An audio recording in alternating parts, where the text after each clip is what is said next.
ये माइंडसेट कितना important role play करता है कामयाब बिजनेसमैन बनने के लिए?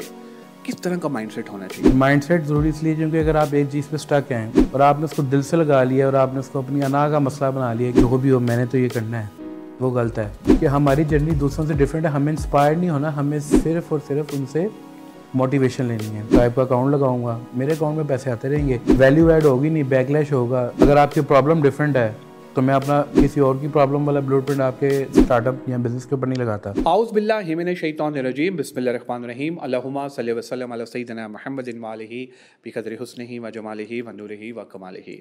अस्सलाम वालेकुम दोस्तों, हसन रज़ा आज एक दफ़ा फिर आपकी खिदमत में हाजिर है। दोस्तों, अब तक की अप्रिसिएशन और अब तक की कोऑपरेशन का बहुत बहुत शुक्रिया। दोस्तों, आपका फ़ीडबैक हमें मिलता रहता है और उसी फ़ीडबैक पे हम अपने प्रोग्राम्स जो हैं वो रखते हैं।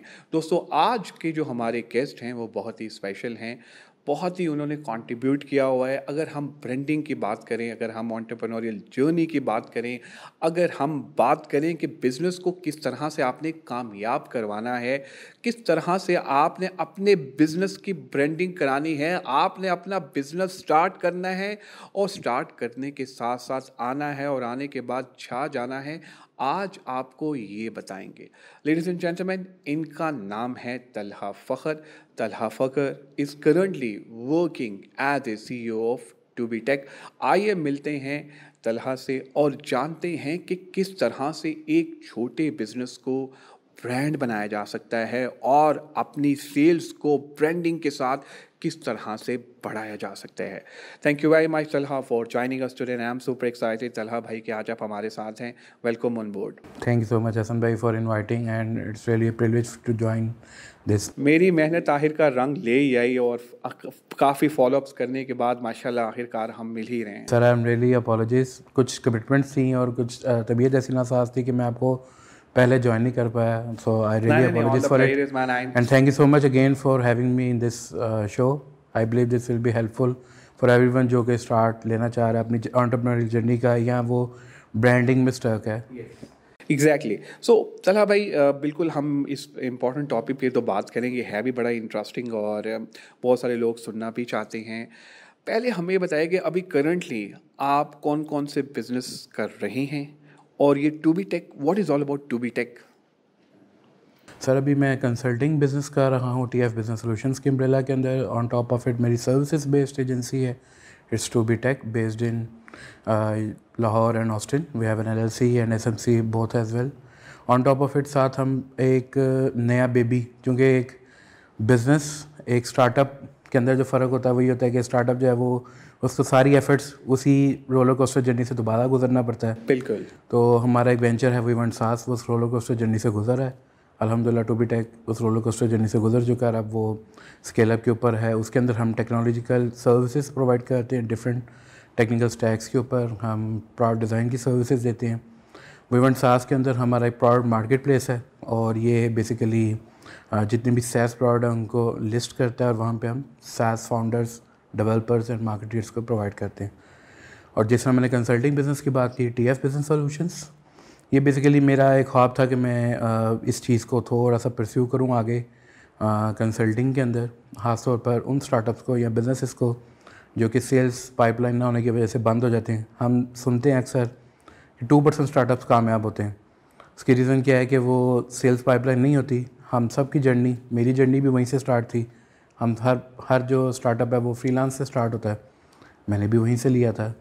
लेकिन अब चूँकि डायनामिक्स चेंज हो गए हैं, बिजनेसेस जो हैं वो जो प्लेटफॉर्म्स हैं वो अब थोड़े से कामयाब हो गए। बल्कि मैं आपको बड़ी अच्छी एक बात बताऊंगा, इस टाइम अपवर्क के जो शेयर्स हैं, प्राइमरीली मैं इसका नाम ले रहा हूँ, वो डाउन जा रहे हैं लास्ट 1 मंथ से till today.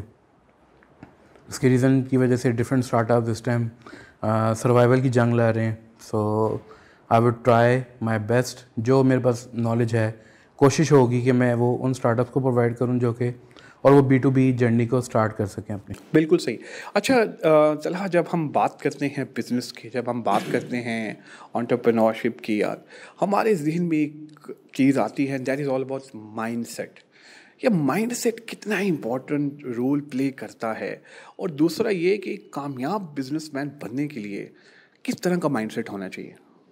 Sir mindset I believe सबसे ज़्यादा माइंडसेट ही रोल प्ले करता है उसकी रीज़न क्या है कि आप जब भी स्टार्ट लेते हैं आपका माइंडसेट ये होना चाहिए कि यार मैं जो भी हो मैं इस रोलर कोस्टर जर्नी से गुजरूंगा और मैं जिस तरह की भी पोजीशन होगी इसको बाय मैक्स अपनी प्रोवाइड करूंगा, पॉजिटिविटी अपने राउंड अबाउट लूँगा। हम जब भी कहीं पार्क में जाते हैं हम ग्रीनरी देख के पॉजिटिविटी होते हैं। मैं अक्सर अपने ऑफिस के अंदर भी कोशिश होती है कि थोड़ी सी विंडो ओपन रखूं कहीं पे भी। उसकी वजह क्या है कि आपको जब बाहर की दिन और रात का पता चलता है तो आपको चेंज का पता चलता है। और माइंडसेट ज़रूरी इसलिए क्योंकि अगर आप एक चीज़ पे स्टक हैं और आपने उसको दिल से लगा लिया और आपने उसको अपनी अना का मसला बना लिया कि मैं जो भी हो मैंने तो ये करना है, वो गलत है। आप पिवट लें, बिज़नेस आइडियाज़ को, बिज़नेस प्रोसेसेस को पिवट लें, अपनी फाइनेंशियल बैकअप के अंदर पिवट लें। जहाँ पे आपने 100 रुपये आपने बिज़नेस के लिए रखा हुआ है वहाँ पे अगर आपको लग रहा है कि जर्नी टफ हो रही है, थोड़ी सी कॉस्ट कटिंग करते हुए पॉजिटिव साइड पे, मतलब आप अपने खर्चे कम कर दें, आप अपनी डिफरेंट चीज़ों को कम कर सकते हैं, देन फिर आप उसको चला सकते हैं। अच्छा तलहा, बहुत ही ज़बरदस्त और इम्पॉर्टेंट डिस्कशन, माशाल्लाह बड़ा अच्छा आप वैल्यू ऐड कर रहे हैं। एक और इम्पॉर्टेंट क्वेश्चन मैं समझता हूँ कि हमें हमारे जो फॉलोअर्स हैं उनके क्वेश्चंस भी लेने चाहिए और हम उनके क्वेश्चंस भी लेते हैं।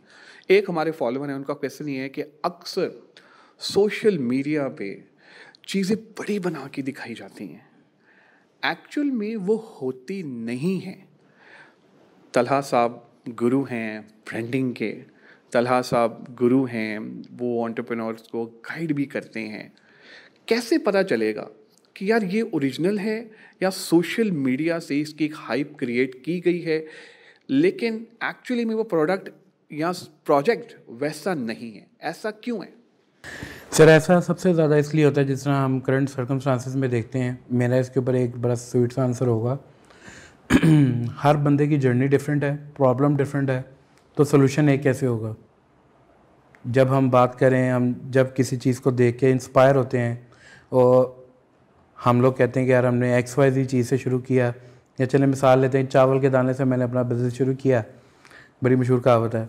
तो उसमें क्या है कि आपको हर दफ़ा किसी के लिए वो चावल का दाना मिलना बहुत आसान होता है, उसके घर में ही पड़ा होगा। किसी के लिए वो चंद रुपयों का होगा और किसी के लिए वो पूरी ज़िंदगी की कमाई होगी वो लेना।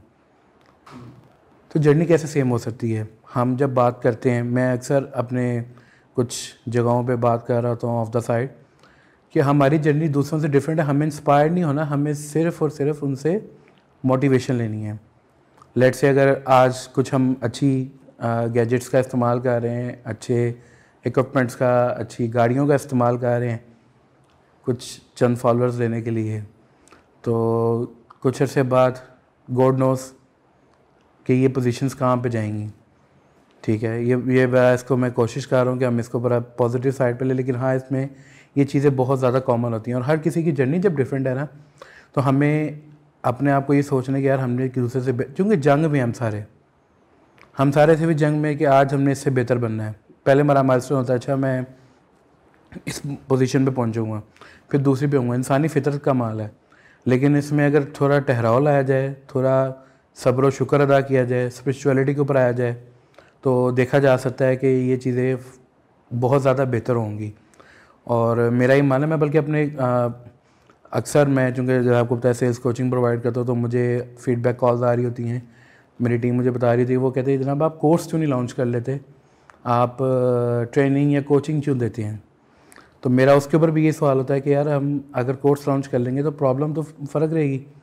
मेरा तो मैं 250 रुपये का स्ट्राइप, 2500 रुपये का वो कोर्स लगाऊंगा, स्ट्राइप का अकाउंट लगाऊंगा, मेरे अकाउंट में पैसे आते रहेंगे, वैल्यू ऐड होगी नहीं, बैकलैश होगा।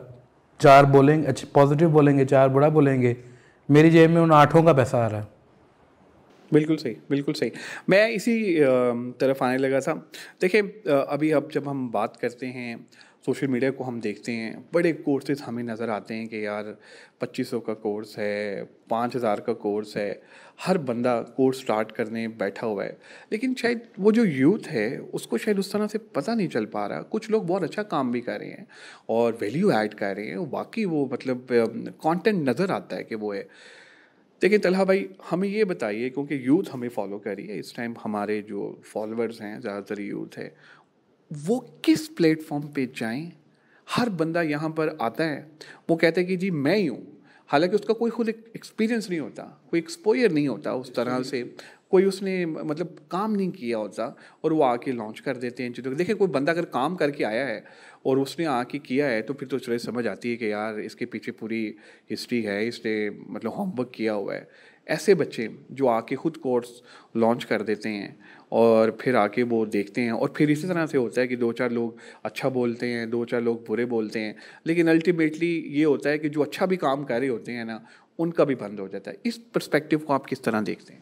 सर मेरा ये ख्याल है कि जो अच्छा काम कर रहे हैं ना, वो तो बॉदर ही नहीं करके कि किस तरह का जो है ना उनको कंटेंट क्रिएशन। देखिए मॉड्यूल्स कोर्सेज, मैं ये नहीं कह रहा बुरी चीज़ है, हमने भी कोर्सेज करते हैं, हम करवाते भी हैं डिफरेंट जगहों के ऊपर, डिफरेंट चीज़ों के ऊपर कहीं ना कहीं।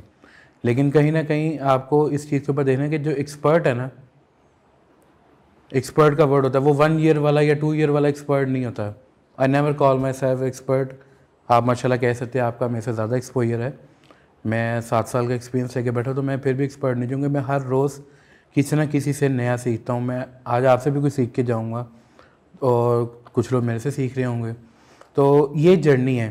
तो एक्सपर्ट जो है ना वो लोग हैं जिन्होंने 20-20 साल 25-25 साल इस इंडस्ट्री में लगाए हैं, जिन्होंने अपना खून पसीना इस इंडस्ट्री, जिन्होंने मार खाई है। हाँ, हमने तो मार खाई नहीं, चले मेरी जैसी एज में हमने थोड़ी बहुत मार खाई है, आपकी एज में बहुत ज़्यादा खाई है। आज के बच्चे को आप हाथ लगा के देखें, वो आपको कहेगा जनाब कि मुझे मारा तो क्यों मारा। तो वो बात है ना, हम मतलब हमारी वो इंडस्ट्री का वो गैप है कि जिसमें हम जैसे हमने बात की, अब हम अगर करिकुलम की बात करें तो बहुत अच्छे अच्छे कंटेंट क्रिएटर्स भी हैं, मैं कुछ का शायद नाम ना ले पाऊँ, लेकिन बहुत अच्छे दोस्त हैं, जानने वाले हैं, ना जानने वाले भी बहुत अच्छे लोग हैं जो कि अच्छा काम कर रहे हैं, तो मैं तारीफ़ सबकी करता हूँ। और अगर आप स्टिल वैल्यू ऐड करना चाहते हैं ना, तो अगर आप टेक्निकल कोर्सेज लेना चाहते हैं तो कोर्सेरा से बेहतर कोई चीज़ नहीं, रोड मैप्स नहीं है जहाँ पे वो आपको बेहतर सिखा सकें। अमेजिंग, हाँ बिल्कुल सही। अच्छा, अब आपने बताया कि आप सेल्स कोचिंग भी करते हैं, आप सीईओज़ के साथ उनके काम भी करते हैं और माशाल्लाह बड़ा वैल्यू भी ऐड कर रहे हैं। चला, एक बड़ा मसला आता है, क्योंकि मैं भी कोचिंग करता हूँ सीईओज़ के साथ, टेम्परामेंट के बड़े इश्यूज़ हैं। और सेल्स में तो आपको पता है, तो पैसे तो वो चाहिए होंगे हमें फ़ौरन ही, मतलब आ जाए हमारे अकाउंट में, इस तरह से हो जाए। इस पूरे सिनेरियो को, क्योंकि आप कोच हैं और जब आप उनकी कोचिंग करते हैं, तो ये किस तरह आप उसको मैनेज करते हैं कि यार भाई टाइम लगेगा, 6 महीने लगेंगे, साल लगेगा, टाइम लाइन होगी, लेकिन क्योंकि टेम्परामेंट ही होता है कि यार कल ही हो जाए, परसों ही हो जाए, तो इसको आप किस तरह मैनेज करते हैं? सबसे पहले जिसका टेम्परामेंट होता है ना कि विद इन 1 मंथ मेरे, मतलब जिसने 7 साल से हो गए कंपनी चलाई या 8 साल हो गए कंपनी चलाए, वो स्टार्टअप एज में होगा और उसने सारी ज़िंदगी अपना प्रोसेसेस नहीं बनाए। वो 1 महीने में कैसे एक्सपेक्ट कर रहे हैं कि हम प्रोसेसेस बना दें? प्रोसेसेस बन जाते हैं, लेकिन प्रोसेसेस जैसे बात हुई, हर कंपनी के अपने होते हैं। हमने कोई वो ब्लूप्रिंट बना के नहीं रखा हुआ जो कि हमने इम्प्लीमेंट करवा देना है। बने भी होते हैं, लेकिन बात वही, अगर आपकी प्रॉब्लम डिफरेंट है तो मैं अपना किसी और की प्रॉब्लम वाला ब्लूप्रिंट आपके स्टार्टअप या बिज़नेस के ऊपर नहीं लगाता।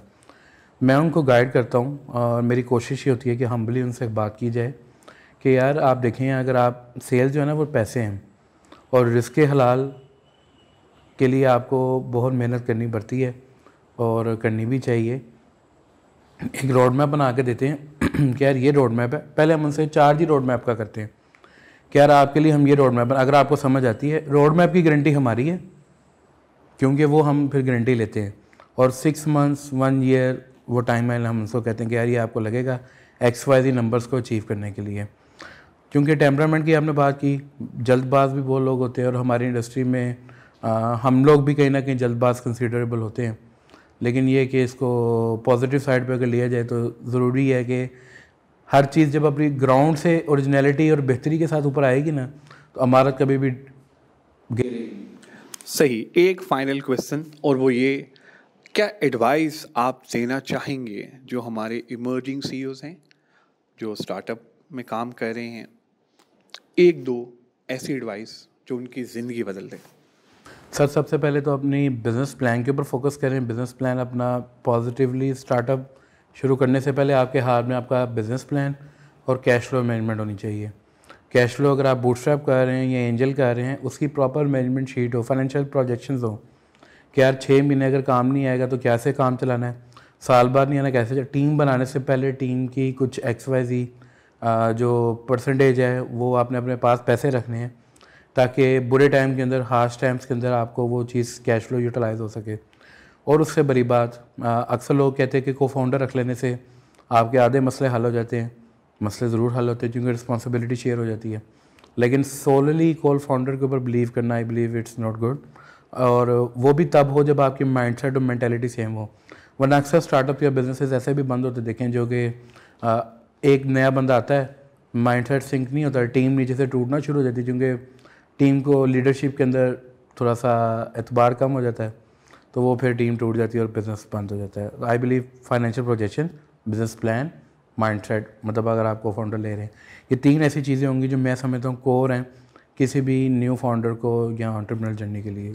Great, wonderful, Talha bhai, amazing, great contribution, and I personally learned a lot of things in this interview, और बहुत अच्छा लगा। टाइम हमारे पास कम था लेकिन बातें बहुत थी करने के लिए। मेरी हम्बल रिक्वेस्ट होगी कि आप आगे भी आते रहें और इस तरह वैल्यू ऐड करते रहें। आप लोगों का ही बहुत शुक्रिया आज के एपिसोड देखने का। दोस्तों, मैं उम्मीद करता हूं कि आज के एपिसोड आपको पसंद आई होगी। दोस्तों, अपना फीडबैक हमसे ज़रूर शेयर कीजिएगा ताकि हम भी इम्प्रूव कर सकें। दुआओं में याद रखिएगा। इंशाल्लाह करीब एक नए टॉपिक, नए गेस्ट के साथ आपकी खिदमत में दोबारा हाजिर होंगे।